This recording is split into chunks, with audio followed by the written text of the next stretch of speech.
ខ្ញុំនឹងឆ្លើយនៅសំណួរបងប្រុសម្នាក់ដែលគាត់បានសួរខ្ញុំថាតើតាក់ទងជាមួយនឹង Facebook គាត់ឃើញតែគេផុស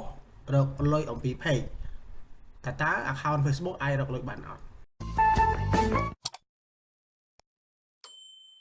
បាទដើម្បីឆ្លើយតបនៅសំណួរបងប្រុសដែលគាត់សួរខ្ញុំហើយដោយសារកន្លែងនេះក៏ជាកន្លែងពិសេសមួយដែរព្រោះដោយសារឃើញបងមួយចំនួនគាត់ជាទូទៅគាត់តែងតែធ្វើការផុសតាក់ទងអំពី Facebook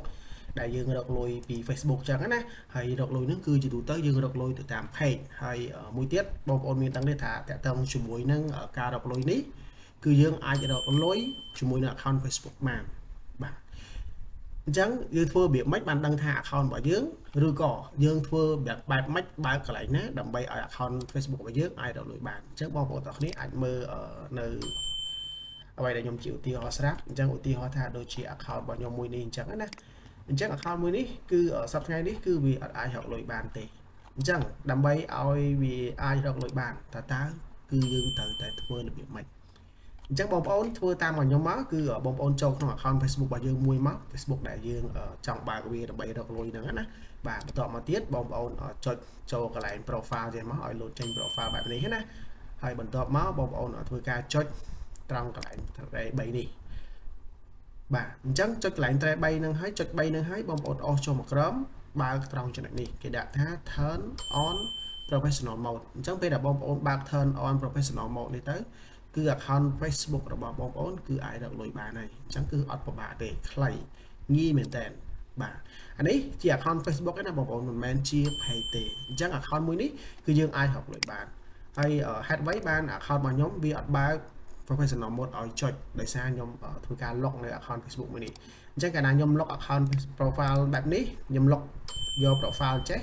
គឺវាអត់ឲ្យបើកទេអញ្ចឹងលុះត្រាតែយើងបើកវិញអញ្ចឹងឥឡូវយើងបើក profile វាមកបាទ unlock profile នឹងវិញដើម្បីខ្ញុំធ្វើការឧទាហរណ៍ឲ្យបងប្អូនទាំងអស់គ្នាបាទអញ្ចឹងនៅពេលដែលយើង unlock ចេះហើយគឺបងប្អូនអាចចូលមុខងារ professional mode បានហើយអញ្ចឹងមុខងារដែលយើងអាចរកលុយបានតាមរយៈ Facebook បានFacebook account បានហើយគឺចុចតែនឹងមកគឺវាបើកហើយកាលណាវាបើកទៅគឺវានឹងបង្ហាញព័ត៌មានចំនួនមួយចំនួនឲ្យយើងដើម្បីឲ្យយើងធ្វើការទៅតាមការណែនាំរបស់ Facebook ទៅអញ្ចឹង account របស់យើងគ្រប់គោលការណ៍គ្រប់លក្ខខណ្ឌគឺ Facebook នឹងឲ្យយើងរកលុយបានតាមរយៈ account profile មួយហ្នឹងបាទ account Facebook មួយហ្នឹងអញ្ចឹងបងប្អូនប្រហែលជាដឹងហើយអញ្ចឹងយើងអត់ចាំបាច់មាន page ទេគឺយើងមានតែ account Facebook ក៏យើងអាចរកលុយបានដែរហើយរបៀបនៃការរកលុយមួយចំនួនបងប្អូនអាចធ្វើការ search ទៅលើ Facebook បានពីរបៀបរកលុយធ្វើរបៀបម៉េចផុសវីដេអូបែបម៉េច content បែបណាដែលតាក់ទាញចាប់អារម្មណ៍ឲ្យ content បែបណាដែលអាចរកលុយបានអីចឹងបងប្អូនអាចមើលទៅព្រោះដោយសារបងយើងមួយចំនួនគាត់បានចែករំលែកបន្ថែមហើយសម្រាប់វីដេអូក្នុង profile ក្នុង YouTube channel របស់ខ្ញុំគឺអត់សូវបានចែករំលែកតាក់ទងជាមួយនឹងការរកលុយពី Facebook ទេភាគច្រើន channel របស់ខ្ញុំគឺធ្វើការចែករំលែកតែតាក់ទងអំពីការដោះស្រាយនឹងបញ្ហា account ផ្សេងៗនិយាយទៅតាក់ទងអំពី Facebook for business Facebook សម្រាប់អាជីវកម្មគឺមានទាំងអស់តែតាក់ទងជាមួយនឹងការរកលុយមួយគឺខ្ញុំអត់ដែលបានផុសទេបាទអូខេអញ្ចឹងសម្រាប់វីដេអូរបស់ខ្ញុំគឺ